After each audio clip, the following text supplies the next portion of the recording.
விமர்சனங்கள், நியாயமற்ற விமர்சனங்கள் என்று இரண்டு விதமாக பிரிக்கலாம். நியாயமான விமர்சனங்கள்னா உண்மையில் நம்மிடத்தில் இருக்கக்கூடிய ஒரு குறையை ஒரு நல்லெண்ணத்தில் விமர்சிப்பதற்கு தகுதியுள்ள ஒரு நபர் சுட்டி நாம் திருத்திக் கொள்ள வேண்டும் என்கின்ற கண்ணோட்டத்தில் சுட்டி காட்டுகிறார் என்றால் அந்த விமர்சனம் வரவேற்க தகுந்த விமர்சனமாக நாம் எடுத்துக்கொள்ள வேண்டும். அந்த விமர்சனத்தின் மூலமாக நம்மை திருத்திக் கொள்வதற்கு நம்மை நாம் பண்படுத்திக் கொள்ள வேண்டும். இப்படியான விமர்சனம் ஒரு வகை. இன்னொரு வகை தேவையற்ற விமர்சனங்கள். எதை எடுத்தாலும் விமர்சிக்கக்கூடிய பண்பு சிலரிடத்தில் இருக்கும். சிலரை குறைபடுத்த வேண்டும் என்பதற்காக விமர்சிக்கின்ற செயல்பாடு சிலரிடத்தில் இருக்கும். நியாயமற்ற முறையில விமர்சிப்பதற்கு தகுதி இல்லாதவர்கள் எல்லாம் கூட குறைகளை, குற்றங்களை சொல்லி சொல்லி சொல்லி நியாயமற்ற முறையிலே பொய்யாக விமர்சிக்கக்கூடியவர்கள் சில பேர் இருப்பாங்க. இது போன்ற விமர்சனங்களுக்கு நாம் முக்கியத்துவம் கொடுத்து அதை பெரிதிப்படுத்தினால் அது நம்முடைய உள்ளத்திலே தாழ்வு மனப்பான்மையை கொடுத்து நம்மிடத்தில் அவ்வளவு குறை இருக்குது, இவ்வளவு குறை இருக்குது, நம்ம எல்லாரும் விமர்சிக்கிறாங்க, நம்ம எல்லாரும் தூற்றுகிறார்கள் என்கின்ற எண்ணம் நம்முடைய உள்ளத்திலே மேலோங்கி விடும். நபிகள் நாயகம் ஸல்லல்லாஹு அலைஹி வஸல்லம் அவர்களுக்கு இறைவன் ஒரு பாடத்தை திருமறை குர்ஆனிலே எடுக்கின்றான். அல்லாஹ் சொல்லுகிறான், வலா யஹ்ஸுனுக கௌலுஹும், இவர்களுடைய நியாயமற்ற விமர்சனம் நபியே உங்களை கவலையில் ஆழ்த்திவிட வேண்டாம். உங்களை விமர்சிக்கிறாங்க, ஆனால் இவர்கள் செய்யக்கூடிய இந்த விமர்சனம் எப்படியானது என்றால் நியாயமற்ற விமர்சனம். இவர்கள் உங்களை பொய்யர் என்கிறார்கள், இவர்கள் உங்களை நீதமில்லாதவர் என்கிறார்கள், பைத்தியம் என்கிறார்கள், மனநோய் உள்ளவர் என்கிறார்கள். இப்படியான இந்த நியாயமற்ற விமர்சனத்துக்கு, வரம்பு மீறிய விமர்சனத்திற்கு நீங்கள் முக்கியத்துவம் கொடுக்காதீர்கள். அந்த விமர்சனத்தை புறக்கணித்து விடுங்கள். அந்த விமர்சனத்துக்கு நீங்கள் முக்கியத்துவம் கொடுத்தால், அதை பெரிதாக நினைத்தால் உங்களுடைய உள்ளம் கவலைக்குள்ளாகிவிடும். அதை நீங்கள் பொருட்படுத்த வேண்டாம் என்கின்ற கருத்திலே உங்களுக்கு அவர்களுடைய சொல் கவலையில் ஆழ்த்திவிட வேண்டாம் என்று இறைவன் தன்னுடைய திருமறை குர்ஆனிலே சொல்லி காட்டுகிறான். அப்ப நாம எந்த விமர்சனத்தை எடுத்துக்கொள்ள வேண்டும், எடுத்துக்கொள்ள கூடாது என்பதை முடிவு செய்ய வேண்டும். இந்த விமர்சனம் இருக்குதுல, இதை எல்லாரும் பண்ணுவாங்க. நியாயமற்ற முறையில ஊர்ல 4 பேர் 4 விதமாக பேசுவாங்க. அது மாதிரி நாம என்ன செய்தாலும் அதை குறை சொல்வதற்கு 4 பேர் ஊர்ல இருக்கத்தான் செய்வாங்க. நீங்க என்ன செய்ய, எதை செய்தாலும் விமர்சிப்பதற்கு 4 பேர் இருப்பார்கள். அதை குறை சொல்வதற்கு 4 பேர் இருப்பார்கள். அந்த எதை எடுத்தாலும் குறை சொல்பவர்களுடைய பேச்சுக்களுக்கு, அவர்களுடைய விமர்சனங்களுக்கு, குறைகளுக்கு நாம முக்கியத்துவம் கொடுத்தோம்னா நம்மால் இந்த உலகத்துல வாழவே முடியாது. அதையெல்லாம் கண்டு கொள்ளாமல் யார் என்ன சொன்னாலும் சரி, நான் என்னுடைய பயணத்தில் என்னுடைய செயல்பாட்டை நான் தொடர்ந்து கொண்டே இருப்பேன் என்று நாம செயல்பட வேண்டும். நாமளே ஒரு தொழிலை தொடங்குவோம். தொழிலை தொடங்கும் பொழுது சில பேர் அந்த 4 பேர் 4 விதமா பேசுவாங்கல்ல, அந்த 4 பேர் என்ன சொல்லுவாங்கன்னா, சுத்த பைத்தியக்கார ஆளா இருக்கிறாரு, இந்த தொழிலை போய் ஆரம்பிக்கிறாரு, விவரம் இல்லாத ஆளா இருப்பார் போல. இப்படி எந்த சம்பந்தமும் இல்லாமல், நியாயமான ஆதாரங்கள் இல்லாமல், நியாயமான காரணங்கள் இல்லாமல் சும்மா பேசணுங்கிறதுக்காக பேசி விமர்சிக்கக்கூடியவர்கள் சில பேர் வருவாங்க.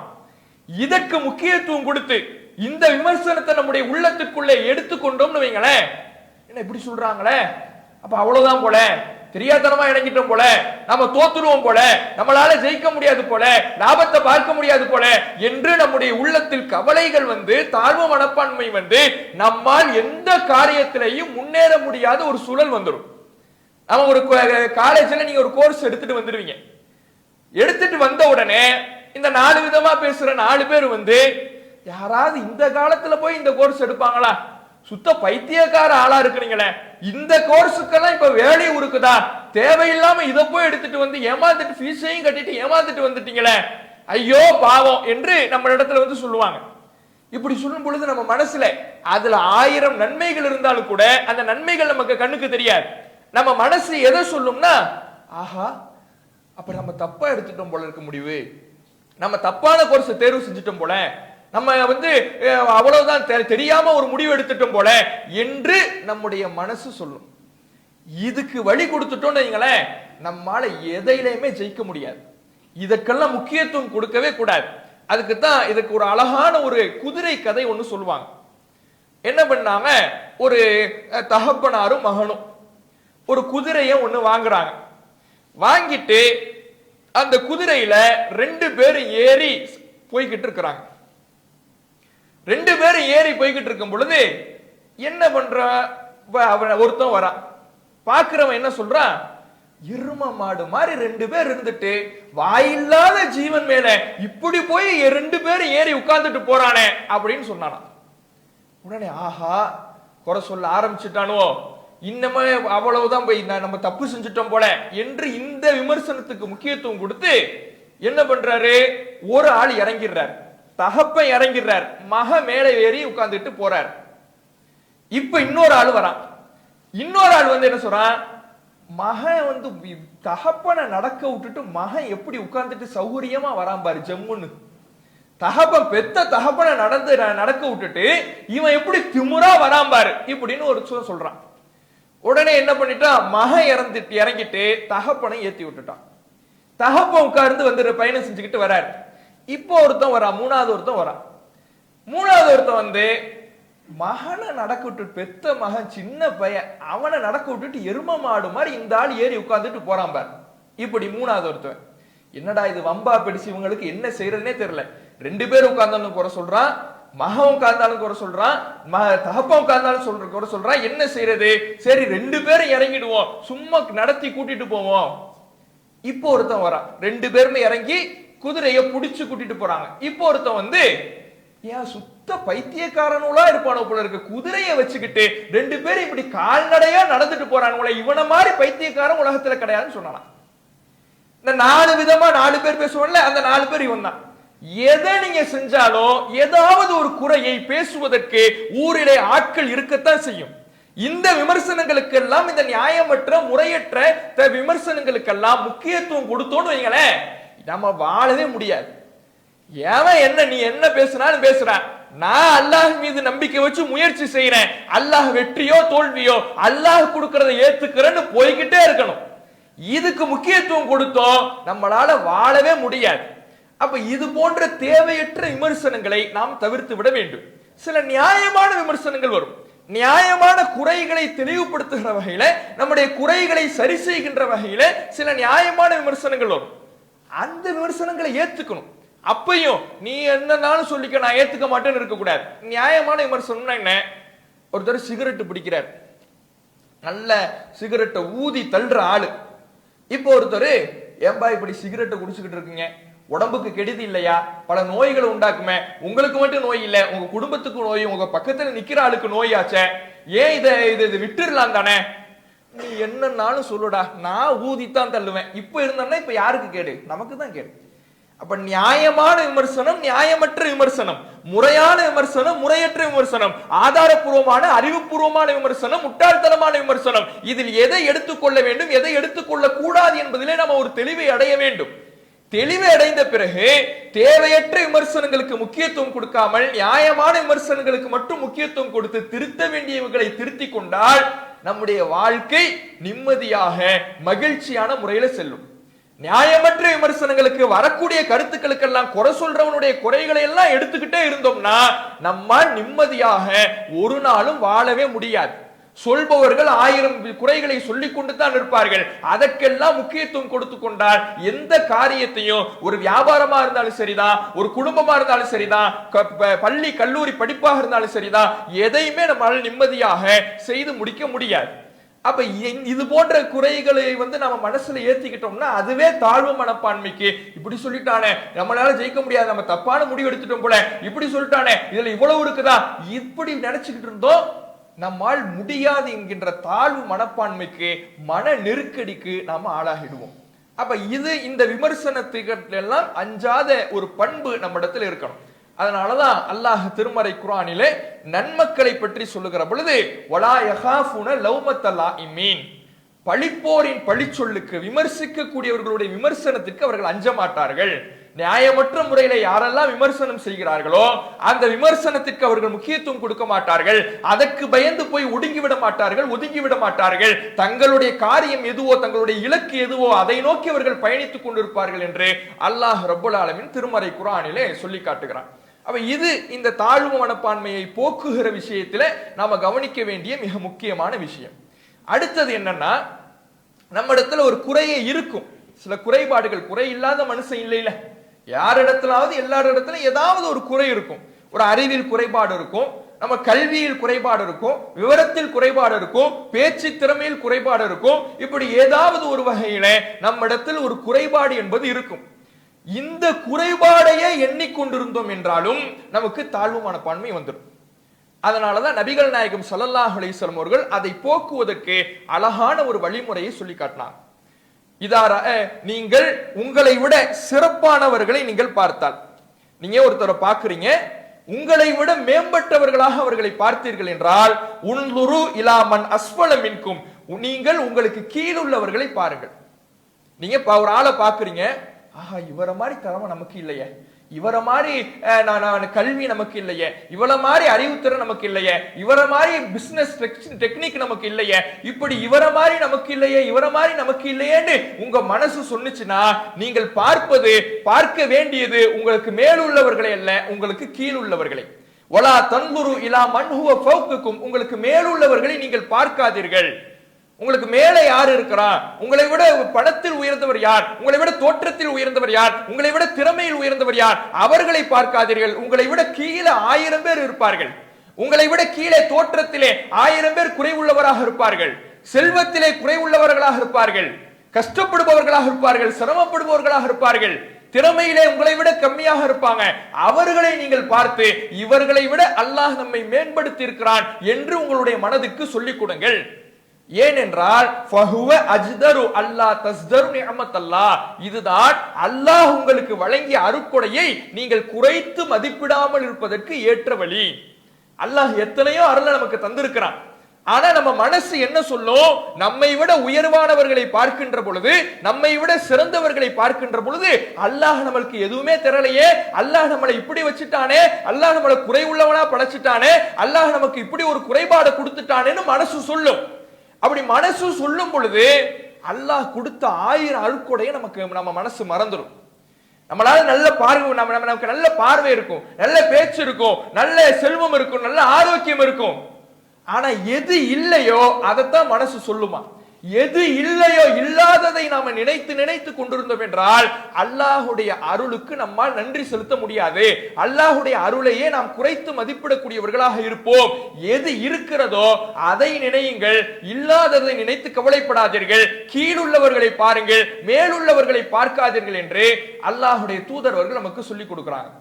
பல பேரை பார்க்கலாம், நல்ல சிவப்பானவரா வெள்ளையானவரா இருக்கிறவரை பார்த்து, இவரை மாதிரி வெள்ளையா நமக்கு நம்மளால இல்லையே, ஏதோ கருப்ப குறையினே நம்ம இந்த சமூகம் என்ன நினைச்சிருச்சுன்னா, கருத்த நிறத்தில் இருப்பது, கருப்பாக இருப்பது ஒரு குறையினே நினைச்சுக்கிட்டு இருக்கு. நபிகள் நாயகம் ஸல்லல்லாஹு அலைஹி வஸல்லம் அவர்கள் அதையும் நமக்கு சொல்லிட்டாங்க. வெள்ளையா இருக்கிறவட கருப்பானவருக்கோ, கருப்பா இருக்கிறவட வெள்ளையானவருக்கோ எந்த சிரமமும் இல்லை, யாரும் யாரை விட மேலானவர்களும் இல்லை. இறைவன் மாறுபட்ட நிறத்தில் தான் மனிதனை படைத்திருக்கிறான். இன்னும் சொல்ல போனா அறிவியல் அடிப்படையில கருப்பா உள்ளவங்க தான் ஆரோக்கியமானவங்க. கருப்பு தோல் யாரிடத்தில் இருக்குதோ அவர்களுக்கு தான் ஆரோக்கியமான தோல் என்று அறிவியல் இன்றைக்கு சொல்லுகிறது. ஆனா இன்றைக்கு கருப்பு நிறம் என்றாலே அது ஒரு தாழ்வான, ஒரு குறைவுள்ள தன்மை என்பதை போலவே இந்த சமூகம் பதிய வச்சதுனால சிவப்பா ஒருத்தரை பார்த்துட்டாருன்னா நம்ம இது மாதிரி அழகா இல்லையே, இப்படி எல்லாம் சில பேர் நினைக்கிறத பார்க்கிறோம். செல்வத்துல, கல்வியில நம்மளால இவனை மாதிரி இருக்க முடியலையே, நம்மளால அவரை மாதிரி இருக்க முடியலையே என்று யாரெல்லாம் மேல்நிலையில் இருக்கிறார்களோ அவர்களை பார்த்து நம்மிடத்தில் இருக்கின்ற அருட்கொடைகளை எண்ணி பார்க்காமல் இல்லாததை நினைப்பது அல்லாஹுடைய அருட்கொடையை குறைத்து மதிப்பிடுவதற்கு சமம் என்று ரசூலுல்லாஹ் சொல்றாங்க.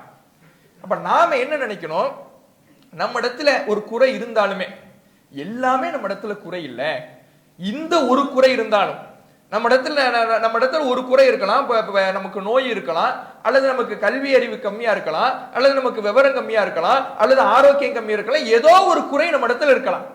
அந்த ஒரு குறை இருப்பதனால எல்லாமே குறை என்பது இல்லை.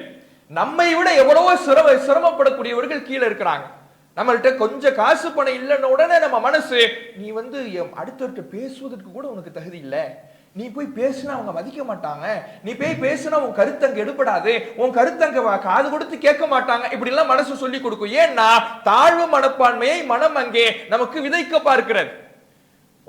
நம்மள்ட்ட இருக்கிற ஒரு குறையை நம்ம பெரிதாக நினைக்கிறதுனால நம்ம மனசு அங்க தாழ்வு மனப்பான்மையை விதைத்து, இந்த குறை உன்ட்ட இருக்கிறதுனால உன் கருத்து அங்க எடுபடாது, அவங்கள்ட்ட பேசுறதுக்கே உனக்கு தகுதி இல்ல, அவங்கள்ட்ட போய் நிக்கிறதுக்கே உனக்கு தகுதி இல்ல, அவங்க முன்னாடி நீ போய் நிக்க முடியாது, ஒரு காரியத்தை எடுத்தா உன்னால ஜெயிக்க முடியாது, ஒரு காரியத்தை எடுத்தா உன்னால வெற்றி பெற முடியாது, ஒரு முடிவை சரியான பாதையிலே உன்னால் கொண்டு செல்ல முடியாது.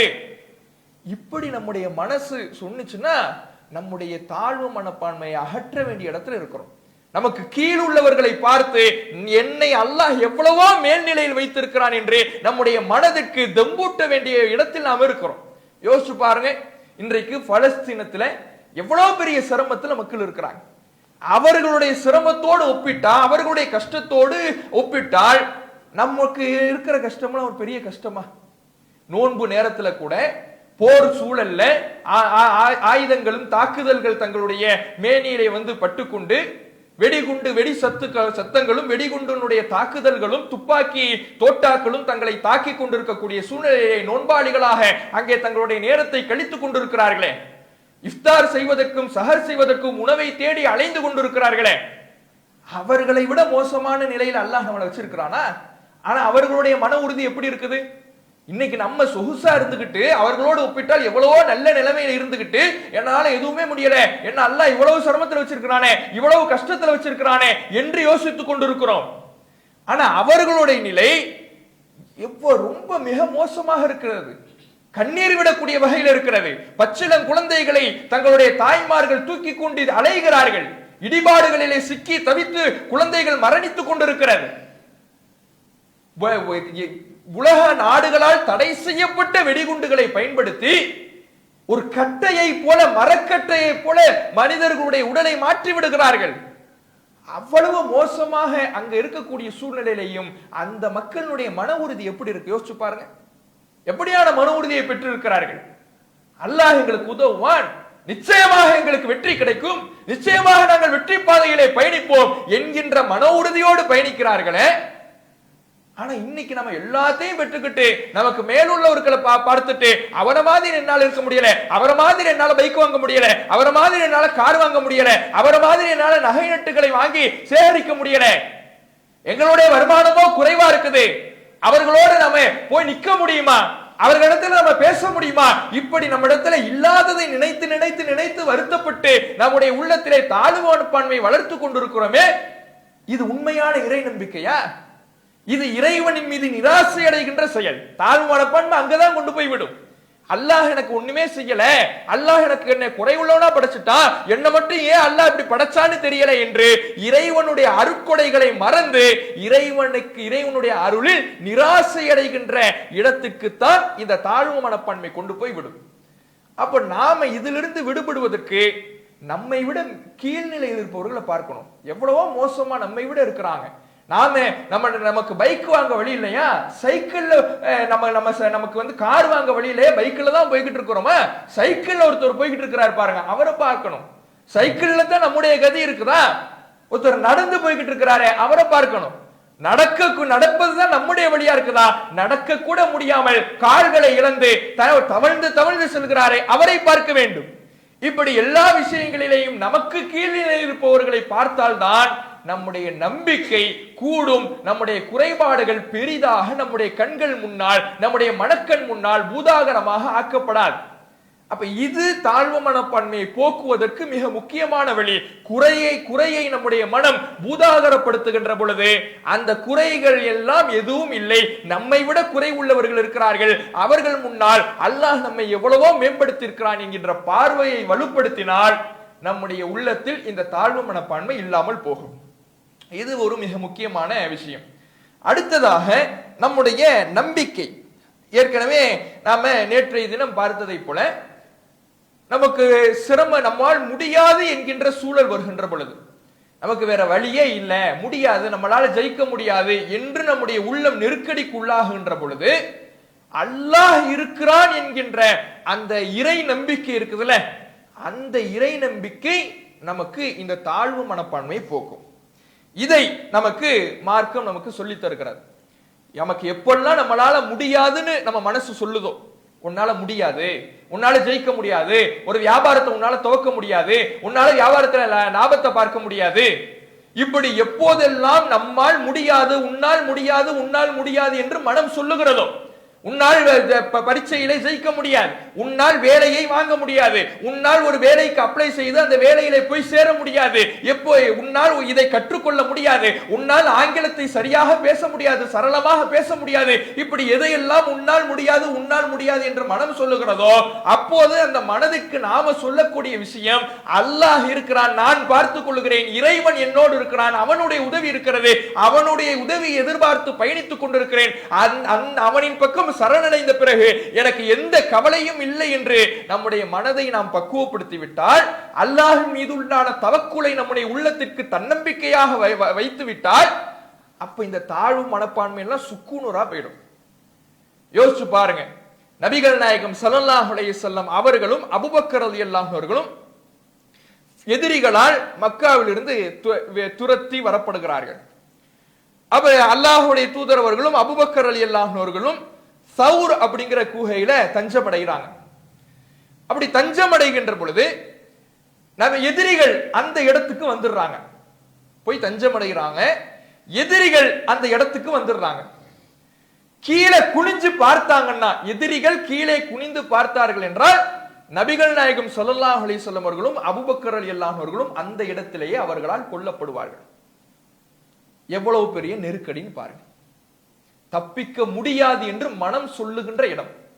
அபூபக்கர் ரலியல்லாஹு அவர்கள் அந்த நேரத்தில் அவர்களுடைய உள்ளத்தில், அபூபக்கர் ரலியல்லாஹு அவர்கள் தன்னுடைய உள்ளத்தில் அவர்களுக்கு ஐயோ மாட்டிக்கிட்டோமே, இப்படி வந்து மாட்டிக்கிட்டோமே, கீழே குனிஞ்சாங்கன்னா முடிஞ்சிடுச்சே, நம்மளால தப்பிக்க முடியாதே என்று அவர்களுடைய உள்ளம் கலங்குகிற பொழுது நபிகள் நாயகம் ஸல்லல்லாஹு அலைஹி வஸல்லம் அவர்கள் எப்படியான தன்னம்பிக்கையை வளர்க்கிறார்கள் பாருங்க. லா தஹ்சன், அபூபக்கர் ரலியல்லாஹு அன்ஹு ரசூலுல்லாஹ் சொல்றாங்க, லா தஹ்சன், கவலைப்படாதே, இன்னல்லாஹ மஅனா, அல்லாஹ் நம்மோடு இருக்கிறான், அவன் காப்பாற்றுவான். இதை விட நெருக்கடியை நம்ம வாழ்க்கையில சந்திக்கிறோமா? உயிர் போகிற இடம், தப்பிக்கவே முடியாது என்று மனம் சொல்லுகின்ற இடம். உன்னால தப்பிக்க முடியாது, உன்னால் அவர்களை வெல்ல முடியாது, 10 பேர் 100 பேர் என்று உன்னை எதிர்க்க, உன்னை கொல்ல திரண்டு வந்து விட்டார்கள், உன் முன்னால் நிற்கிறார்கள், கீழே குனிந்தால் நீங்கள் இருவரும் மாட்டிக்கொண்டு விடுவீர்கள், இப்படி மனம் சொல்லுது.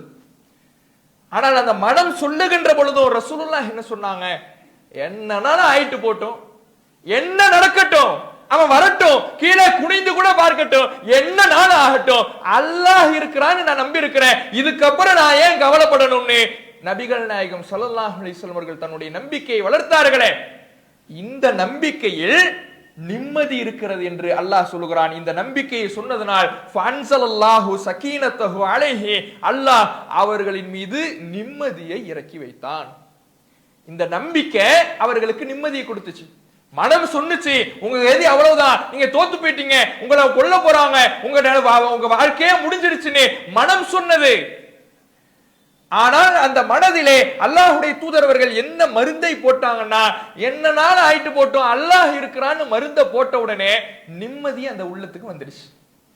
கவலையால் ஒடுங்கி போக போகிற உள்ளத்துக்கு அந்த சோதனை கட்டத்திலே, சிரமத்தின் கட்டத்திலேயே அல்லாஹ் இருக்கிறாங்கிற மருந்தை கொடுத்த உடனே அங்கே நிம்மதி வந்து விட்டது என்று அல்லாஹ் சொல்லுகிறான்.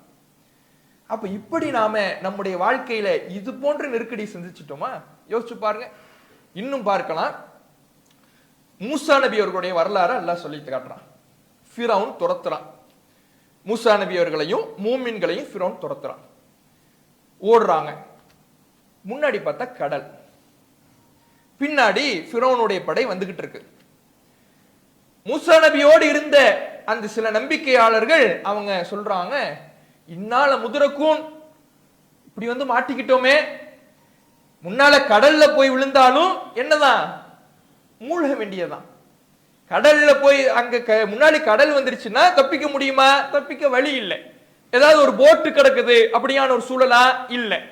முன்னாடி கடல்ல இப்படி வந்து மாட்டிக்கிட்டோமே, முன்னால் கடலில் போய் விழுந்தாலும் மரணம் தான், பின்னால் வருகின்ற ஃபிரௌனுடைய படை நம்மை பிடித்துக் கொண்டாலும் மரணம் தான், இப்படி மரணம் என்கின்ற நெருக்கடியில் நம்ம வந்து மாட்டிக்கிட்டோமே என்று சொல்லுகிற பொழுது மூசா நபி அவர்கள் என்ன சொன்னாங்க? யோசிச்சு பாருங்க. கல்லா இன்ன மஅய ரப்பி சயஹ்தீன், அல்லாஹ் இருக்கிறான் நம்மளோட, அவன் ஒரு வழியை காட்டுவான் என்று இந்த வாழ்வின் நெருக்கடியிலே கூட சொன்னாங்க. வாழ்வா சாவா என்கின்ற நெருக்கடி, கடல் மரணம், பின்னால் ஃபிரௌனுடைய படை மரணம், முன்னால் அவர்களுக்கு எந்த உதவியுமே தென்படல. மனித கண்களால் பார்த்தால் எந்த உதவியும் இல்லை.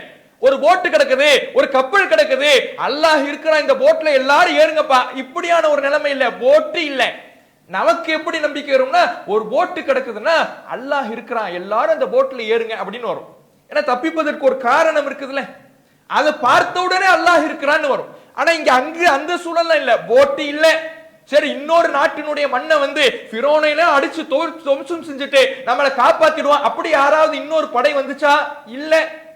எங்கு பார்த்தாலும் மரணம் சூழ்ந்திருக்கின்ற நிலை, வாழ்வா சாவா என்கின்ற கட்டம். இந்த கட்டத்திலேயும் நபி மூசா நபி அவர்கள் சொன்னார்கள், இன்ன மஅய ரப்பி சயஹ்தீன், அல்லாஹ் இருக்கிறான், அவன் வழிகாட்டுவான். அல்லாஹ் இருக்கும் பொழுது நான் ஏன் கவலைப்படணும்? நாங்க இன்னைக்கு யோசித்து பாருங்கள், நம்முடைய வாழ்வில் இப்படியான நம்பிக்கை இருக்குதா? கஷ்டம் வரும், நம்முடைய வாழ்க்கையில தோத்து போயிடுவோம்னு நம்ம மனசு சொல்லும், சுத்தி இருக்கிறவங்க எல்லாம் சொல்லுவாங்க. சொல்லுகின்ற பொழுது நாம் நம்முடைய மனதிற்கு என்ன மருந்தை கொடுக்கின்றோம்? அல்லாஹ் இருக்கிறான் என்கின்ற நம்பிக்கையை கொடுக்கிறோமா? நாம எப்படி இருக்கிறோம்? ஒரு பொருளாதார நெருக்கடி வரும், கஷ்டம் வரும், நம்முடைய சம்பளம் பிடித்து கைப்பிடித்தமா ஆயிடும், கடன் வாங்குகிற சூழலா இருக்கும், செலவு அதிகமாயிடுச்சு, நோய் வாய்ப்பட்டுட்டோம், மெடிக்கல் செலவு அதிகமாயிடுச்சு, வருவாய்க்கு மேல செலவாயிடுச்சு, அல்லது வியாபாரத்துல நஷ்டம் ஆயிடுச்சு. இந்த சூழல்ல 4 பேர்கிட்ட கேட்டு பார்ப்போம். தெரிஞ்சவரு, நண்பரு, சொந்தக்காரரு, இப்படி 4 பேர்கிட்ட கேட்டு பார்ப்போம். அந்த 4 பேர் இல்லைன்னு சொல்லிடட்டுமே. அந்த 4 பேரும் இல்லைன்னு சொல்லிட்டாங்க. இல்ல, எங்களுக்கே சிரமமா இருக்கு, எங்களுக்கே முடியல, வியாபாரம் ரொம்ப டல்லா போய்கிட்டு இருக்கு, இந்த நேரத்துல எங்களுக்கே இல்லங்க பொழுது எப்படி உங்களுக்கு கொடுக்க முடியும், இப்படி சொல்லிட்டாங்க. அந்த நேரத்துல நமக்கு நம்பிக்கை வருமா? அல்லாஹ் இருக்கிறான், பாத்துக்குவோம், எதா இருந்தாலும் பாத்துக்குவோம், எதா இருந்தாலும் எதிர்கொள்ள தயார், இறைவன் இருக்கின்ற பொழுது நாம் ஏன் கலங்கி உட்கார வேண்டும் என்கின்ற நம்பிக்கை நமக்கு வருமா? 4 பேர் இல்ல உன்ன உடனே உலகமே நமக்கு எதிராக வந்து நின்றதை போல, இருண்டு போனதை போல நம்முடைய மனம் ஒடுங்கி போகுதே. அப்ப இந்த தன்னம்பிக்கை எண்ணம் எதன் மூலமாக வரும்னா, அல்லாஹ்வின் மீது வைக்கின்ற அளப்பெரிய நம்பிக்கையான தவக்குலின் மூலம் தான் வர வேண்டும். அதனாலதான் ரசூலுல்லாஹ் சொன்னாங்க, லவ் தவக்கலூன அலல்லாஹி ஹக்க தவக்குலி, அல்லாஹ் மீது நம்பிக்கை வைக்க வேண்டிய முறைப்படி, தவக்குல் வைக்க வேண்டிய முறைப்படி நீங்கள் தவக்குல் வைத்தால், கமா ரஸகக்கும் கமா யர்ஸுக்கு தைரு, ஒரு பறவைக்கு அல்லாஹ் உணவளிப்பதை போல உங்களுக்கு உணவளிப்பான். தகுது ஹிமாசன் ஒ தருஹு பத்தானன், அந்த பறவை காலை நேரத்திலே பசித்ததாக வெளியேறியது, பறந்து சென்றது, பறந்து சென்ற அந்த பறவை மாலை நேரத்தில் திரும்புகின்ற பொழுது வயிறு புடைத்த நிலையிலே நல்ல உண்டு தின்று விட்டு வந்ததே, அந்த பறவைக்கு அல்லாஹ் எப்படி உணவளித்தான்? அந்த பறவை பறந்துச்சு, போனுச்சு, ஏதாவது இறை கிடைக்குமான்னு தேடினுச்சு, அந்த பறவைக்கு அல்லாஹ் எப்படி இறையை கொடுத்தானோ, உணவை கொடுத்தானோ, அது போன்ற ரிசுக்கை உங்கள் வாழ்விலே அல்லாஹ் தருவான். எப்போது? அல்லாஹ் மேல வைக்க வேண்டிய அடிப்படையில நம்பிக்கை வச்சான். உலகமே நமக்கு எதிராக திரண்டு நின்றாலும் அல்லாஹ் இருக்கிறான் என்கின்ற சிந்தனை நம்முடைய உள்ளத்துல வந்தா, இறைவன் எப்படியாவது நமக்கான உதவியை தந்து விடுவான், நமக்கான பரிசை நம் கண் முன்னால் தருவான், நமக்கான வெற்றியை நம் கண் முன்னால் தருவான். அப்படியான நம்பிக்கை நம்ம இடத்துல இருக்கணும். அப்படி நமக்கு வேலும் கஷ்டம் தான் வருதுன்னா நம்ம நம்பிக்கை சரியா வைக்கலன்னு அர்த்தம். நம்ம சரியா இன்னும் நம்பல, நம்முடைய நம்பிக்கையை சரிப்படுத்த வேண்டும், நம்முடைய நம்பிக்கையை உறுதிப்படுத்த வேண்டிய கட்டாயத்தில் இருக்கின்றோம். நம்பிக்கையை அல்லாஹ் மீது சரியாக வைத்தால், அல்லாஹ் இருக்கிறான் பார்த்துக்கலான்னு நம்ம துணிந்து இறங்கி விட்டால், எவ்வளவு கஷ்டம் வந்தாலும் பொறுத்து கொண்டால், வாழ்வா சாவா என்கின்ற கட்டம் வந்தாலும் அல்லாஹ் இருக்கிறான் என்று இருந்தால், அல்லாஹுடைய உதவி நிச்சயம் இருக்கும் என்று நபிகள் நாயகம் ஸல்லல்லாஹு அலைஹி வஸல்லம் அவர்கள் நமக்கு சொல்லி காட்டுகிறார்கள். இத்தகைய நம்பிக்கை யாருக்கு இருக்குதோ அவங்கள தான் அல்லாஹ் விரும்புறான். அல்லாஹுடைய தூதரவர்கள் தன்னம்பிக்கை தொடர்பாக நமக்கு ஒரு அழகான செய்தியில சொல்லி காட்டுறாங்க பாருங்க. அல் முஃமினுல் கவிய்யு கைருன் வ அஹப்பு இலல்லாஹி மினல் முஃமினில் தஈஃப். பலவீனமான நம்பிக்கை உள்ளவனை விட பலமான நம்பிக்கை உள்ளவன் தான் அல்லாஹுக்கு விருப்பமானவன்.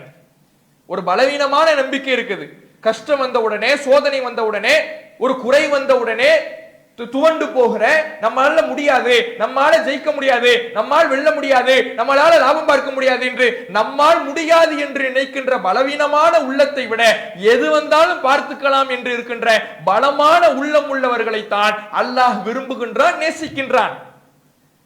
இப்படி சொல்லிட்டு ரசூலா சொல்றாங்க, ஒஃபி குல்லின் கைர், ஒவ்வொன்னையும் ஒவ்வொரு நன்மை இருக்குது, எல்லாத்துலயும் ஒவ்வொரு விஷயத்திலையும் ஒவ்வொரு நன்மை இருக்கு.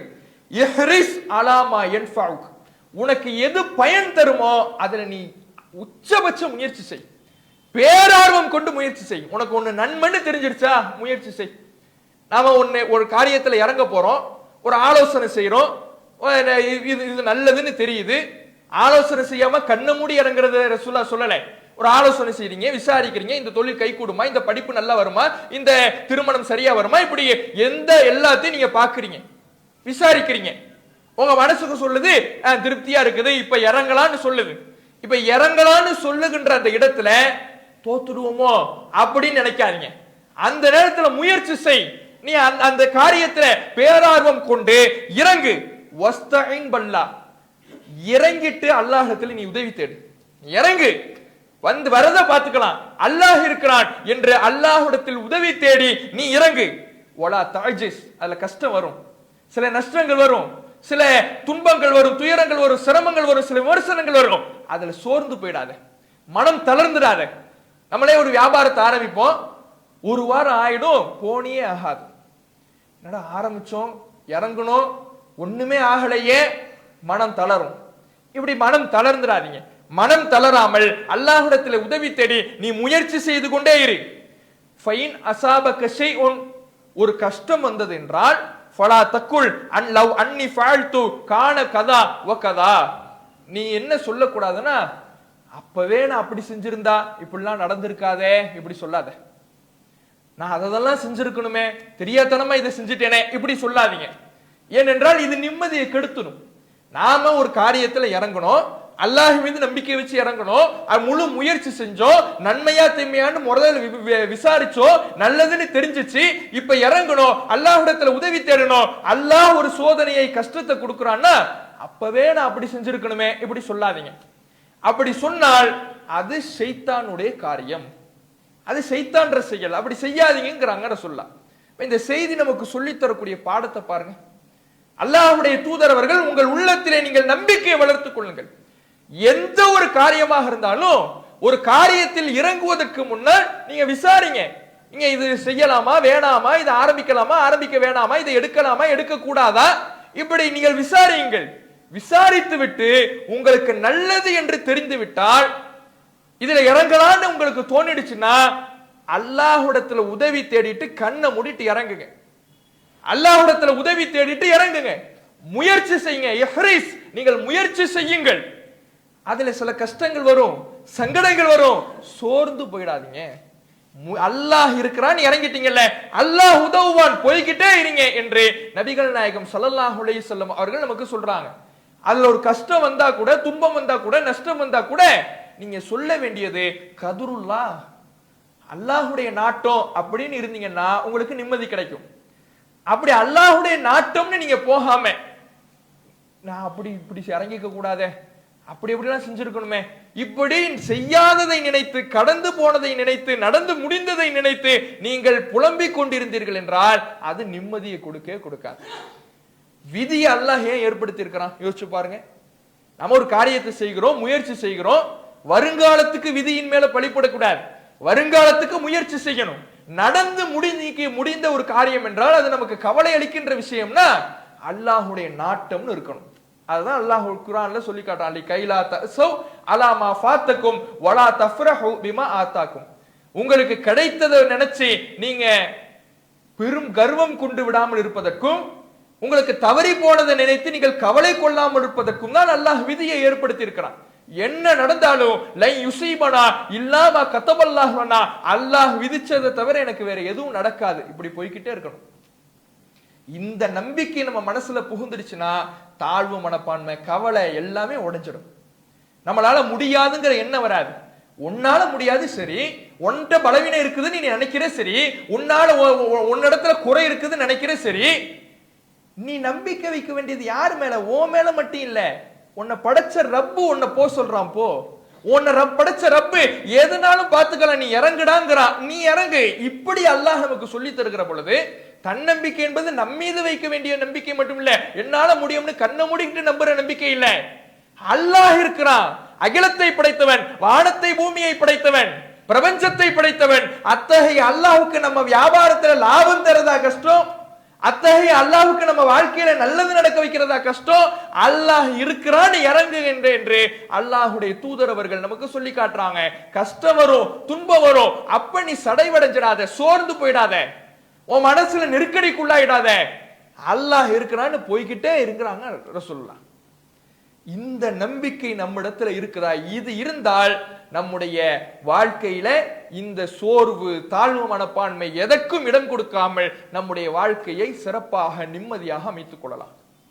இது ஒரு விஷயம், நாம் கவனிக்க வேண்டிய விஷயம். அடுத்து, சரி இதெல்லாம் சரி, இந்த ஆர்வத்தை, இந்த தன்னம்பிக்கையை நான் எப்படி தக்க வைக்கிறது? தாழ்வு மனப்பான்மை விடுறேன், அல்லாஹ்வும் முழுசா நம்புறேன்.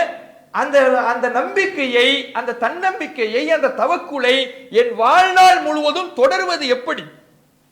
ஒரு நாள் செய்யறேன், 2 நாள் செய்யறேன், 3வது நாள் ஒரு கஷ்டம் வந்த உடனே திரும்ப சோர்ந்து போயிடுதே, அது அப்படியே மறந்துடுதே. திரும்ப ஒரு காரியத்தை என்னால முழுமூச்சா செய்ய முடியலையே. நம்மளே ஒரு வேலையை எடுப்போம், ஒரு கம்பெனிலே ஒரு வேலையை கொடுக்குறாங்க, நீங்க வேலை செய்யற இடத்துல ஒரு வேலையை கொடுக்குறாங்க, 2 நாள் செய்வோம், 3 நாள் செய்வோம், 4வது நாள் அப்புறம் பார்த்துக்குவோன்னு ஒரு அலட்சியம் வந்துடும். இந்த அலட்சியம் வராமல் இருப்பதற்கு நாம என்ன செய்யணும்? அதற்கு இன்றைக்கு உளவியலாளர்கள், மனோதத்துவ நிபுணர்கள் சொல்லக்கூடிய வழி என்னன்னா, நம்முடைய மனசு இருக்குதுல்ல, நம்முடைய மனதை 2 விதமாக பிரிக்கிறாங்க. மேல் மனது, ஆழ் மனது அப்படின்னு பிரிக்கிறாங்க. அதாவது கான்சியஸ் மைண்ட், சப்கான்சியஸ் மைண்ட் அப்படின்னு ஆங்கிலத்தில் சொல்லுவாங்க. மேல் மனது, ஆழ் மனதுன்னு பிரிக்கிறாங்க. இந்த ஆழ்மனதுல நம்முடைய எண்ண ஓட்டம் எப்படி இருக்கிறதோ, ஆழ்மனதில் நம்முடைய சிந்தனை எப்படி இருக்குதோ, அதுதான் நம்முடைய பழக்க வழக்கமாக மாறுமா. நம்முடைய ஆழ்மனசுல ஒரு நம்பிக்கையை போட்டுட்டோம்னா அதுதான் அன்றாட செயல்பாடாக, என்றும் மறவாத செயல்பாடாக அதுதான் மாறுமா. அப்ப இந்த ஆழ்மனதில நம்முடைய வேலைகளை, நாம செய்ய வேண்டிய காரியங்களை நாம முடிவு செய்து விட்டால், அதை பதித்து விட்டால், நம்முடைய பழக்க வழக்கங்களாக, அன்றாட செயல்பாடுகளாக இந்த காரியங்கள்லாம் மாறிடும். ஒரு நாள் செய்யற, 2 நாள் செய்யற, 3வது நாள் என்னால செய்ய முடியலங்கிறோம்ல, இந்த புலம்பலுக்கெல்லாம் வேலை இல்லாம டெய்லி செய்யக்கூடியவர்களாக மாறிடும். இந்த மேல் மனது, ஆழ் மனதுக்கு சின்ன உதாரணம் பார்த்தோம்னா நமக்கு புரிஞ்சிடும். உதாரணத்துக்கு, நம்ம டெய்லி சாப்பிடுறோம், நேத்து என்ன சாப்பிட்டோம் கொஞ்சம் ஞாபகப்படுத்தி பார்த்தா சொல்லலாம். 3 நாளைக்கு முன்னாடி என்ன சாப்பிட்டோம், 1 வாரத்துக்கு முன்னாடி என்ன சாப்பிட்டோம், ஞாபகம் இருக்குமா யாருக்காவது? இருக்காது. 1 வாரத்துக்கு முன்னாடி நம்ம என்ன சாப்பிட்டோம்னு நினைச்சோம்னா யாருக்குமே ஞாபகம் இருக்காது. ஏனென்றால் அதுவெல்லாம் நம்முடைய ஆழ்மனதில நம்ம பதிய வைக்கல, அப்படியே கடந்து போயிடுறோம். அதெல்லாம் கடந்து போற விஷயம். இதெல்லாம் யாராவது ஞாபகப்படுத்தி வச்சுப்போம், அதுக்கு ஒரு முக்கியத்துவம் நம்ம கொடுக்கல. நாம அந்த என்ன சாப்பிட்டோங்கிறத ஆழ்மனதுல பதிய வைக்கல. என்ன சாப்பிட்டோங்கிறதெல்லாம் பதிய வைக்காம அதெல்லாம் அப்பப்போ நாம தெரிந்து கொள்ள வேண்டிய விஷயமாக, அப்பப்போ அதெல்லாம் மறந்து விடுகின்ற விஷயமாக அப்படியே விட்டு விடுகின்றோம். இதுவே உங்களுக்கு ஒரு டிரைவிங் தெரியும்னு வச்சுப்போம். இந்த டிரைவிங் மறந்து போமா? இந்த டிரைவிங் நமக்கு இல்ல நான் மறந்துட்டேன் அப்படின்னு சொல்ல முடியுமா? சொல்ல முடியாது. இன்னும் பார்த்தோம்னா, பசிச்சா சாப்பிடணும்னு நமக்கு மனசு சொல்லுதுல, பசி வருது, பசி வந்த உடனே போய் தட்டடு, சாப்பாடை போடுன்னு மனசு சொல்லுதுல, இதெல்லாம் ஆழ் மனசுல உள்ளது. என்ன சாப்பிட்டோங்கிறது மறந்துடும், ஆனா பசிச்சா சாப்பிடணுங்கிறது மறக்குமா? மறக்காது. அது ஆழ் மனசுல உள்ளது, பழக்க வழக்கமாக மாறிடுச்சு. அப்ப இது போன்ற ஆழ்மனதுல நம்முடைய எண்ணத்தை நாம நினைத்து நாம முடிக்க வேண்டிய காரியத்தை பதிவு செய்து விட்டோம் என்றால் நம்முடைய வாழ்நாள் முழுவதும் ஒரு காரியம் தொடரும். எந்த காரியத்திலையும் நாம சோர்ந்து போய்விட மாட்டோம். அதுக்கு உளவியலாளர்கள் சொல்லக்கூடிய வழி இந்த ஆழ்மனது சிந்தனையாக மாற்றணுங்கிறது. அதை எப்படி மாத்துறது? அதுக்கு ஒரு வழிமுறையை சொல்றாங்க. என்ன வழிமுறைனா, காலையில் எழுகிறோம்ல, முதல்ல இந்த காலையில் எழுவதே பல பேருக்கு காலையினாலே 10 மணி, அது காலை அல்ல, 5 மணிக்கு முன்னால எழுந்திருக்கணும். 5 மணிக்கு எழுந்திருக்கணும். அது மார்க்க நமக்கு சுபுகை சொல்லி அந்த சுபுகிலே யாரெல்லாம் கலந்துக்கிறாங்களோ அவங்களுடைய அன்றைய நாள் முழுவதும் புத்துணர்ச்சியாக இருக்கும்னு ரசூலா சொல்றாங்க.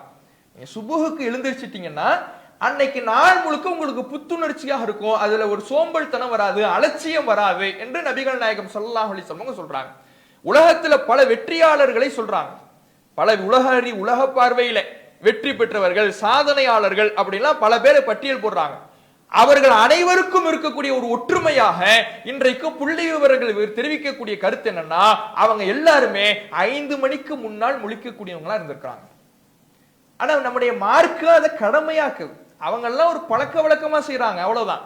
அதனாலே அந்த பழக்க வழக்கத்தின் மூலமாகவே இவ்வளவு பெரிய மாற்றத்தை அவர்கள் அடைகிறார்கள் என்றால் மார்க்கம் நமக்கு கடமையாக்குது. நீ ஃபஜருக்கு எழுந்திருச்சு தொழ போ, இப்படி மார்க்கம் கடமையாக நமக்கு சொல்லுகின்ற பொழுது அதை சரியாக பயன்படுத்தினால் எவ்வளவு பெரிய மாற்றத்தை பார்க்கலாம்.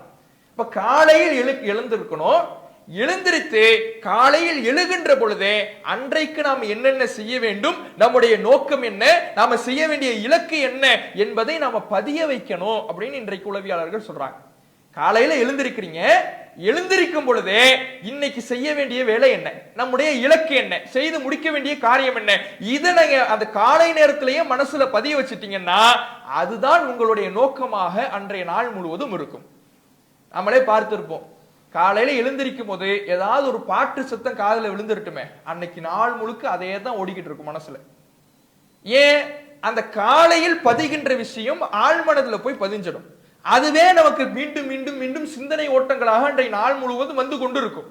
அதனாலதான் காலையில் எழுந்த உடனே நபிகள் நாயகம் ஸல்லல்லாஹு அலைஹி வஸல்லம் அவர்கள் ஒரு அற்புதமான துஆவை நமக்கு கற்றுத்தராங்க. அது மறுமையின் நோக்கத்தை, இலக்கை நமக்கு அந்த காலையிலேயே பதிய வைக்கக்கூடிய ஒரு நோக்கமாக இருக்குது. அல்லாஹ்வுடைய தூதர் அவர்கள் சொல்றாங்க, நீங்க தூக்கத்திலிருந்து விழித்தீர்கள் என்றால் சொல்லுங்கள், அல்ஹம்துலில்லாஹில்லதி அஹ்யானா பஅதமா அமாதனா வ இலைஹின் நுஷூர். எங்களை மரணித்த செய்ததற்கு பிறகு உயிர்ப்பித்து கொடுத்த அல்லாஹ்வுக்கே எல்லா புகழும், அவன் பக்கம் தான் நாங்க திரும்ப போகிறோம், அவன் பக்கத்தான் எங்களுடைய மீளும் இடம் இருக்குது, அவனை நோக்கி தான் நாங்க பயணிச்சுக்கிட்டு இருக்கிறோம். இத காலையிலேயே நீங்கள் பொருள் உணர்ந்து சொல்லணும். இத சொல்லிட்டோம்னா அந்த மறுமையினுடைய நினைவு அன்றைய நாள் முழுவதும் இருக்கும். அல்லாஹ்வின் பக்கம் போறோம்னு நம்ம காலையிலேயே மனசுல பதிய வச்சுட்டோம்னா அல்லாஹ்வின் பக்கம் செல்வதற்கு நம்ம என்னெல்லாம் செய்யணும், கரெக்டா தொழுவணும், நன்மையான காரியங்களை செய்யணும், செயல்பாடுகளை கரெக்டா அமைச்சுக்கணும். இதையெல்லாம் செஞ்சுட்டா அல்லாஹ்வின் பக்கம் நாம் செல்வதற்கு ஏற்றமாக அமையும். அதனால காலையில் எழுந்த உடனே ஓதக்கூடிய துஆவாக நபிகள் நாயகம் ஸல்லல்லாஹு அலைஹி வஸல்லம் அவர்கள் இந்த துஆவை நமக்கு சொல்லி கொடுக்கிறாங்க. அதே மாதிரி காலையில் எழுந்த பிறகு அல்லாஹ்வுடைய தூதர் அவர்கள் நமக்கு சொல்லி கொடுக்கிற ஒரு துஆ, ஒரு நீண்ட துஆ. அதுல ரசூலுல்லாஹ் நமக்கு சொல்லி தரக்கூடிய விஷயம் என்னன்னா, ரப்பி அஊது பிக்க மினல் கஸல். சோம்பேறித்தனத்திலிருந்து இறைவா உன்னிடம் பாதுகாப்பு கேட்கிறேன். காலையில முழிச்சிட்டேன், இன்னைக்கு நாள் முழுக்க எனக்கு சுறுசுறுப்பா போகணும், சோம்பேறித்தனம் எனக்கு வந்துடக்கூடாது, அதிலிருந்து இறைவா உன்னிடம் பாதுகாப்பு கேட்கிறேன் என்று நபிகள் நாயகம் ஸல்லல்லாஹு அலைஹி வஸல்லம் அவர்கள் இந்த ஒரு துஆவை சொல்லி தராங்க. அப்ப இந்த துஆக்களை எல்லாம் பொருள் உணர்ந்து ஆழ்மனதில் பதிவதை போல நாம செய்தோம் என்றால் நம்முடைய வாழ்நாள்ல எதையும், எந்த இலக்கையுமே அலட்சியப்படுத்த மாட்டோம், எந்த வேலையுமே அலட்சியப்படுத்த மாட்டோம். ஒரு விஷயத்தை நீங்க காலையில எழுந்திருச்ச உடனே இன்னைக்கு என்னென்னலாம் செய்யணும், இன்னைக்கு என்னென்ன வேலைகள்லாம் இருக்குது, எதெல்லாம் செய்து முடிக்க வேண்டும், இதையெல்லாம் நீங்க அன்றைய காலையில எழுந்திருச்ச உடனே யோசிக்கணும், மனசுல பதிய வைக்கணும். பதிய வச்சிட்டீங்கன்னா அதை நோக்கிய முயற்சி அன்றைய நாள் முழுவதும் நமக்கு இருந்துகிட்டே இருக்கும். அப்ப பதிய வைக்கலைன்னா அதுல ஒரு அலட்சியத்தை ஷைத்தான் நமக்கு கொடுத்துருவான், நம்மால் அந்த காரியத்தை செய்யவே முடியாது. மிக முக்கியமாக மறுமை தொடர்பான வணக்க வழிபாடுகள் தொடர்பான அந்த எண்ணத்தை, இலக்கை, மறுமை இலக்கை காலையில் எழுகின்ற பொழுதெல்லாம் மனசுல பதிய வைங்க. அதற்காகத்தான் இந்த துஆக்களை ரசூலுல்லாஹ் சொல்லி கொடுத்தாங்க. அதையெல்லாம் பொருள் உணர்ந்து கேட்கணும். அதுவெல்லாம் நம்முடைய மனதில் பதிந்து விட்டால் எந்த அலட்சியமும் வராது. ஒரு காரியத்தை நாம செய்ய ஆரம்பிக்கின்ற பொழுதுதான் அலட்சியங்கள் வரும். இப்படியே ஆழ்மனதில் பதிக்கின்ற பயிற்சியை காலையில் சுபுகுக்கெல்லாம் எழுந்திருச்சு, ஃபஜருக்கெல்லாம் எழுந்திருச்சு, மீண்டும் மீண்டும் மீண்டும் மீண்டும் ஒரு 3 மாத காலத்துக்கு இந்த பயிற்சியை எடுங்க. காலையில எழுந்திரீங்க, எழுந்திருச்சு நபிகள் நாயகம் ஸல்லல்லாஹு அலைஹி வஸல்லம் அவர்கள் சொல்லிக் கொடுத்த அந்த துஆக்களை பொருள் உணர்ந்து ஆழ்மனதில் பதிகின்ற வகையில நம்பிக்கையோடு ஓதுங்கள். அல்லாஹ் ஒரு மாற்றத்தை நமக்கு ஏற்படுத்துவான். ஏன்னா ஒரு 90 நாள் ஒரு காரியத்தை நம்ம செஞ்சிட்டாலே அது நம்முடைய பழக்க வழக்கமாக நாம நினைக்கல, அதுவாக நம்முடைய வாழ்க்கையில் ஒரு அன்றாட பழக்க வழக்கமாக மாறிவிடும் என்கிறார்கள் இன்றைய உளவியலாளர்கள். அப்ப நாம இந்த காரியத்தை எல்லாம் நம்ம செய்யணும். ஒரு காரியத்தை நீங்க செஞ்சு முடிக்கணும்னு நினைக்கிறீங்களா, அந்த காரியத்தை நம்ம காலையிலேயே நம்முடைய மனதிற்கு கொடுத்து விட வேண்டும் என்பதை இஸ்லாம் நமக்கு சொல்லி காட்டுகிறது. அடுத்தது, எந்த ஒரு காரியத்திலையும் அலட்சியம் வரக்கூடாது. அப்படின்னா அந்த காரியத்தின் மூலமாக நமக்கு கிடைக்கின்ற பலன் என்ன என்பதை நம்ம உறுதியாக அறியணும். அந்த பலன் என்ன என்பதை நம்முடைய ஆழ்மனதுக்கு நம்ம கொடுத்துட்டோம்னா, உறுதியாக நம்பிவிட்டோம் என்றால் அதுல அலட்சியமே வராது. நபிகள் நாயகம் ஸல்லல்லாஹு அலைஹி வஸல்லம் அவர்கள் அதனாலதான் நமக்கு சொல்லி கொடுத்தாங்க, லவ் யஅலமுன் நாஸ், மக்கள் அறிவார்கள் என்றால், மக்கள் புரிந்து கொள்வார்கள் என்றால், அறிவார்கள் என்றால் எதை, மாஃபின் நிதாஇ வ ஸஃபில் அவ்வல், பாங்கு சொல்வதிலையும் முதலாவது சஃபிலையும் இருக்கக்கூடிய நன்மையை மக்கள் அறிவார்கள் என்றால், சும்மலம் எஜிது இல்லா ஐ யஸ்தஹிமு அலைஹி லஸ்தஹமு, அவர்கள் சீட்டுக்குலுக்கி போட்டால்தான் அதிலே பங்கெடுக்க முடியும் என்று தெரிந்தால் அவர்கள் சீட்டுக்குலுக்கி போடுவதற்கும் தயாராக இருப்பார்கள். வலவு யஅலமுன மாஃபி தஹ்ஜீர் லஸ்தபகு இலைஹி, தொழுகைக்கு விரைவாக வருவதில் இருக்கின்ற நன்மையை அவர்கள் அறிவார்கள் என்றால் அவர்கள் அதற்கு போட்டி போட்டுக் கொண்டு வருவார்கள். வலவு யஅலமுன மாஃபில் அத்தமத்தி வ சுபுஹ், இஷா தொழுகையிலும் சுபுஹ் தொழுகையிலும் இருக்கின்ற நன்மைகளை அவர்கள் அறிவார்கள் என்றால் ல அத்தௌஹுமா வலவு ஹப்வா, அவர்கள் தவழ்ந்தாவது அந்த 2 வேளை தொழுகையில கலந்து கொள்வார்கள். ஒரு காரியம் எப்படி ஒரு மனிதனுடைய உள்ளத்தில் ஆழமாக பதிந்து அந்த காரியத்தை விடாமல் செய்கின்ற பழக்கம் வரும் என்று நபிகள் நாயகம் ஸல்லல்லாஹு அலைஹி வஸல்லம் அவர்கள் சொல்லுகின்ற பொழுது அந்த காரியத்தில் இருக்கக்கூடிய நன்மைகளை அவர்கள் புரிந்து கொண்டால் அப்படிங்கிறாங்க. நாம ஒரு காரியத்தை செய்ய போறோம்னா அதில் இருக்கக்கூடிய நன்மை, அதனால் நமக்கு என்ன லாபம், அதில் இருக்கக்கூடிய நன்மைகள் என்ன, அதில் இருக்கக்கூடிய பலன்கள் என்ன, இதை நம்முடைய மனசில் பதிய வச்சிட்டோம்னா அந்த காரியத்துல நம்ம விரைந்து போவோமா, அந்த காரியத்துல நம்ம ஈடுபாடு காட்டுவோமா, அந்த காரியத்தில் நாம எந்த விதமான அலட்சியமும் இல்லாமல் வேகமாக செயல்படுவோம் என்று நபிகள் நாயகம் ஸல்லல்லாஹு அலைஹி வஸல்லம் அவர்கள் சொல்லி காட்டுறாங்க. அப்ப தொழுகையில் இருக்கக்கூடிய நன்மை நமக்கு மறுமை சம்பந்தமாகவே நம்ம பார்ப்போமே. உலக ரீதியான காரியங்கள் ஒரு பக்கம் இருக்கட்டும், ஒரு படிப்பு இருக்குது, படிப்புல இருக்கக்கூடிய நன்மை என்ன, படிப்புனால நமக்கு வாழ்க்கையில என்ன கிடைக்கும், இதை ஒரு மாணவன் தன்னுடைய மனசுல படிக்கின்ற காலத்திலேயே உணர்ந்து விட்டான் என்றால் அந்த படிப்பிலே அவன் ஆர்வம் காட்டுவான். எது படிச்சா நமக்கு என்ன கிடைக்கும், படிச்சா நம்மளால எவ்வளவு முன்னேற முடியும், எந்த உயரத்துக்கு போக முடியும், இது ஒரு மாணவனுடைய மனதில் பதிந்து விட்டால் அவன் அந்த படிப்புல அலட்சியம் காட்ட மாட்டான், போய்கிட்டே இருப்பான். படிப்புல அவன் ஆர்வமாக இருப்பான், அதில் அலட்சியப்படுத்திட மாட்டான், அதுல முயற்சிகளை அவன் செய்வான். அது மாதிரிதான் மறுமை தொடர்பாக நாம செய்யக்கூடிய அமல்கள், அதில் இருக்கக்கூடிய நன்மைகளின் யதார்த்தத்தை நாம புரிந்து கொண்டாலே நாம அதுல அதிகமாக ஆர்வத்தை காட்டுவோம் என்று நபிகள் நாயகம் ஸல்லல்லாஹு அலைஹி வஸல்லம் அவர்கள் நமக்கு சொல்லி காட்டக்கூடியதை பார்க்கின்றோம். அப்ப யோசிச்சு பாருங்க. அப்ப நாம எந்த ஒரு காரியத்தை ஆசைப்படுகின்றோமோ விரும்புகின்றோமோ, நம்முடைய வாழ்வில் தொடர்ச்சியாக இருக்க வேண்டும் என்று விரும்புகின்றோமோ, அந்த காரியத்தில் இருக்கின்ற பலனை அறியுங்கள். அந்த காரியத்திலிருந்து எதெல்லாம் நம்ம அலட்சியப்படுத்துது, அதில் இருக்கக்கூடிய கேடுகளை உணருங்கள். இப்படி உணர்ந்தாலே நாம நம்முடைய அந்த காரியத்துல தொடர்ச்சியாக இருக்கலாம். இப்ப உதாரணத்துக்கு பாருங்களேன், இப்ப நாம ஒரு வேலையை செய்யணும், அந்த ஒரு வேலையை செய்து முடித்தால் நமக்கு ஒரு 1 கோடி கிடைக்கும்னு தெரியுது. ஒரு வேலை செஞ்சு முடிச்சா 1 கோடி கிடைக்கும்னு தெரியுது. அந்த 1 கோடி கிடைக்கும்னு தெரிஞ்சிடுச்சுன்னா, கண்டிப்பா 1 கோடி கிடைக்கும்னு தெரிஞ்சிடுச்சுன்னா அதுல நமக்கு அலட்சியம் வருமான்னு கேட்டா வராது. அப்ப செல்போனை எல்லாம் எடுத்து உட்கார்ந்துகிட்டு பேஸ்புக்கை நோண்டிக்கிட்டு நேரத்தை கழிப்போமான்னு கேட்டா கழிக்க மாட்டோம். எந்த காரியத்தை செய்து முடித்தால் 1 கோடி கிடைக்கும்னு தெரியுதோ அந்த காரியத்துல முழு மூச்சாக இறங்கிடும்.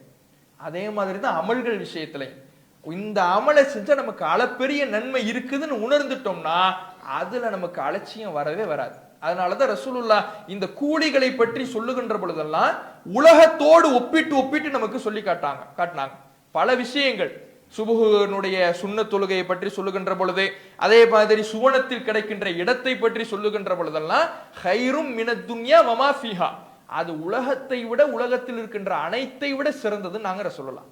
சொர்க்கத்துல ஒரு சாட்டை அளவு கிடைக்கின்ற இடம், ஃபஜர்னுடைய முன் சுன்னத்து 2 ரக்காத்து, இதெல்லாம் உலகத்தை விட, உலகத்தில் இருக்கின்ற அனைத்தை விட சிறந்தது என்று நபிகள் நாயகம் ஸல்லல்லாஹு அலைஹி வஸல்லம் சொல்றாங்க. இதுக்கு என்ன அர்த்தம்? இது ஆழமாக யோசிச்சு பாருங்க. உலகத்துல அதிகமாக நம்ம விரும்புற செல்வங்கள்ல ஒண்ணு தங்கம், கோல்டு.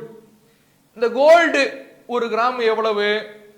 ஒரு 6000 சில்லற இப்போ இருக்கக்கூடிய ரேட்ல 6000 கிட்டன வருது ஒரு கிராம். 1 கிலோ கோல்டு எவ்வளவுன்னு யோசிச்சு பாருங்க. 6.5 கோடி. 1 கிலோ கோல்டு எவ்வளவு? 6.5 கோடி. உலகம் முழுவதும் எவ்வளவு கோல்டு இருக்குதுன்னு ஒரு புள்ளி விவரம் சொல்லுகின்ற பொழுது 2,44,000 மெட்ரிக் டன். 2,44,000 கிலோ இல்ல, 2,44,000 டன்னு. ஒரு டன்னுனாலே 1000 கிலோ. ஒரு டன்னுனாலே 1000 கிலோ. 1 கிலோ தங்கம் எவ்வளோ? 6.5 கோடி. 1 கிலோ தங்கம் 6.5 கோடினா 1000 கிலோ தங்கம் எவ்வளோ? நம்பர்ல சொல்ல முடியுமா? அது பட்டுக்கும் போய்கிட்டே இருக்கும். 1000 கிலோ தங்கம் எவ்வளவுன்னு சொல்ல முடியலைன்னா 2,44,000 டன்னு தங்கம் எவ்வளவுன்னு சொல்ல முடியுமா? சொல்ல முடியாது. வெறுமனே தங்கத்தினுடைய மதிப்பை நாம கணக்கிட்டாலே நாம கற்பனை செய்து பார்த்திராத தொகை வரும். இதையெல்லாம் நீங்க கொடுத்தா கூட இது இவ்வளவு தொகை ஒரு மனுஷனுக்கு கிடைக்குது அப்படின்னு சொன்னா நம்ம போட்டி போட்டுக்கோமா? போட்டி போட மாட்டோமா? யோசிச்சு பாருங்க. வெறும் 1 கிலோ தங்கத்தினுடைய ரேட் எடுங்களேன், 6.5 கோடி. 6.5 கோடி உங்களுக்கு கிடைக்கிது. இப்படி லம்பா கிடைக்கிது. 6.5 கோடி உங்களுடைய அக்கௌண்ட்ல வந்து உங்களுக்கு டிரான்சாக்சன் பண்ணிடுவோம்னு சொல்லுது. இந்த காரியத்தை செஞ்சா 6.5 கோடி கிடைக்கும்னு. யாராவது அந்த காரியத்துல அலட்சியமா இருப்போமா? அந்த காரியம் வேணான்னு நவர்த்தி வைப்போமா? அந்த காரியத்தை செய்யறதை விட்டுட்டு பேஸ்புக்ல நம்முடைய நேரத்தை கழித்துக்கிட்டு இருப்போமா? இருக்க மாட்டோம். அந்த காரியத்துல முழு மூச்சாக இருப்போம். அதையெல்லாம் விட சிறந்தது. அவ்வளவு நீங்க தொகையை கொடுத்தா கூட வாங்க முடியாத ஒன்று சுபுகுனுடைய முன் சுன்னத்து 2 ரக்காத்து. அவ்வளவு தொகையை நீங்க கொடுத்தா கூட வாங்க முடியாதது சொர்க்கத்தினுடைய 1 அடி இடம். இப்படி சொல்லப்படுகின்ற பொழுது இதை நாம உளப்பூர்வமாக உணர்ந்தால், ஆழ்மனதிலே பதிய வைத்து விட்டால் அலட்சியம் வருமா? அப்ப ஏன் அலட்சியம் வருதுன்னா நாம சரியாக இந்த கூலிகளை உணரவில்லை, சரியாக இறைவன் சொல்லுகின்ற நன்மைகளை உணரவில்லை, இறைவன் சொல்லுகின்ற அந்த மதிப்புகளை நாம நம்பவில்லை. அந்த மதிப்புகளை நம்முடைய மனதில் ஆழமாக பதிய வைத்து சரியாக புரிய வேண்டிய முறைப்படி புரிந்தால் எந்த ஒரு அலட்சியமும் நம்மை இந்த காரியங்களிலிருந்து திசை திருப்பி விடாது. இதை நாம புரிந்து கொள்ள வேண்டும். இன்னைக்கு திசை திருப்புன்ற விஷயங்கள்ல மிக முக்கியமானது செல்போனு, சமூக வலைதளங்கள். ஒரு பேஸ்புக்கை பாக்குறோம், 1 மணி நேரம் போனதே தெரியல பாரு. பேஸ்புக்கை தேய்ச்சிக்கிட்டே இருப்பாரு, தேய்ச்சிட்டு 1 மணி நேரம் எப்படி போனுச்சுன்னே தெரியல. ஒரு படத்தை 3 மணி நேரம் ஓடுற ஒரு படத்தை ஃபுல் படத்தை பாப்பாரு, 3 மணி நேரம் எப்படி போனுச்சுன்னே தெரியல, எப்படி ஓடுனுச்சுன்னே தெரியல. இப்பதான் செல்போனை எடுத்த மாதிரி இருந்துச்சு, டைம் எப்படி ஓடுனுச்சுன்னே தெரியலையே அப்படிலாம் சொல்லுவார். எதுக்கு? இந்த பேஸ்புக்கு, படத்துக்கு. இதையெல்லாம் பார்த்தா இதுல நம்முடைய நேரத்தை கழிச்சா ஏதாவது பிரயோஜனம் இருக்குதா? எந்த பிரயோஜனமும் இல்லை. இதுல நேரத்தை கழிப்பவர், இதுல ஆர்வமாக இருப்பவர், இந்த செல்போன் என்கின்ற போதையிலே மூழ்கக்கூடியவர்கள் யாராவது இந்த மறுமை தொடர்பான நன்மைகளை உணர்ந்து அந்த காரியத்துல நான் குர்ஆனை எடுத்து வச்சு ஓதுனேன், நேரம் போனதே தெரியல, எத்தனை பேர் சொல்லி இருக்கிறாங்க? யோசிச்சு பாருங்க. குர்ஆனை எடுத்து வச்சு ஓத ஆரம்பிச்சேன், நேரம் போனதே தெரியல, இப்படிங்கிறதுக்குள்ள போயிடுச்சு, எத்தனை பேர் சொல்லியிருப்போம்? நான் தொழ ஆரம்பிச்சேன், சூறாவை ஓதுனேன், ஓதிக்கிட்டே இருக்கிறேன், எனக்கு நேரம் போனதே தெரியல, எத்தனை பேர் சொல்லியிருப்போம்? பேஸ்புக்கு சொல்றோம், சினிமா படத்துக்கு சொல்றோம், அதுல இருக்கின்ற ஆர்வம், அது எந்த பயனும் இல்லாத விஷயத்துக்கு நாம கொடுக்கின்ற முக்கியத்துவத்தை கூட எவ்வளவு தொகையை கொடுத்தாலும் வாங்க முடியாத சொர்க்கத்துக்கு அழைத்து செல்லுகின்ற காரியங்களுக்கு நாம கொடுக்கலைன்னா அந்த கூலிகளை, அந்த நன்மைகளை நாம சரியாக புரிந்து கொள்ளவில்லை. இந்த அலட்சியப்படுத்துகின்ற காரியங்களை எல்லாம் தவிர்த்து விட்டு சரியாக ஒரு காரியத்தினுடைய நோக்கத்தை, ஒரு காரியத்தினுடைய நன்மையை நம்முடைய ஆழ்மனதில் பதிய வைத்தோம் என்றால் அதில் எந்த விதமான அலட்சியமும் இல்லாமல் நம்முடைய முயற்சிகளை தொடர்ச்சியாக செய்யலாம். அதற்கும் மார்க்கம் நமக்கு வழிகாட்டுகிறது. இந்த வழிகாட்டுதல்களை எடுத்துக்கொண்டு நம்முடைய மனதிலே கவலை ஏற்படுத்துகின்ற, தாழ்வு மனப்பான்மை கொடுக்கின்ற விஷயங்களை எல்லாம் உதறி தள்ளிவிட்டு தன்னம்பிக்கையை வளர்த்து கொண்டு அல்லாஹ் மீது சரியாக தவக்குள் வைத்து அந்த தவக்குலை தொடர்ச்சியாக இருக்கின்ற வகையிலே அதனுடைய முக்கியத்துவத்தை அறிந்து நாம செயல்பட்டோம் என்றால் நம்முடைய வாழ்வில் கவலைகள் இல்லாத மகிழ்ச்சியான ஒரு வாழ்க்கையை வாழலாம். இதுவெல்லாம் நாம கவனிக்க வேண்டிய ஒரு விஷயம். இப்ப இத்தனை நாட்கள் நாம பார்த்த விஷயம் எல்லாம் நம்ம மனசை நாம சரி செய்ய வேண்டிய விஷயங்களை பார்த்தோம். நாளைய தினம் நம்ம பார்க்க வேண்டிய விஷயம் என்னன்னா, இத்தனை விஷயங்கள் நம்ம மனசை காயப்படுத்துதுல, கவலை நம்மளை காயப்படுத்துது, தாழ்வு மனப்பான்மை நம்ம காயப்படுத்துது. இப்படி நம்ம மனசை காயப்படுத்துவதை நாம தவிர்ப்பது, அதிலிருந்து நிவாரணம் பெறுவதை இவ்வளவு சிக்கலுக்குரிய விஷயமா இருக்குது. சில நம்முடைய செயல்பாடுகள் பிற மனிதர்களுடைய உள்ளத்தை காயப்படுத்தும், பிற மனிதர்களுடைய உள்ளத்தை கவலைக்குள்ளாக்கும், தாழ்வு மனப்பான்மைக்குள்ளாக்கும். நம்முடைய ஒரு சொல் பிறருடைய உள்ளத்துல ஒரு நோயாக வடுவாக மாறிடும். அப்ப அந்த மாதிரி சூழல்ல பிறருடைய மனநிலை அறிந்து நாம எப்படி செயல்படுவது, இதை குறித்து இன்ஷா அல்லாஹ் நாளைய தினம் பார்ப்போம். அஸ்ஸலாமு அலைக்கும் வரஹ்மத்துல்லாஹி வபரகாத்துஹு. சுப்ஹானக்கல்லாஹும்ம வபிஹம்திக அஷ்ஹது அன் லா இலாஹா இல்லா அன்த அஸ்தக்ஃபிருக வ அத்தூபு இலைக்.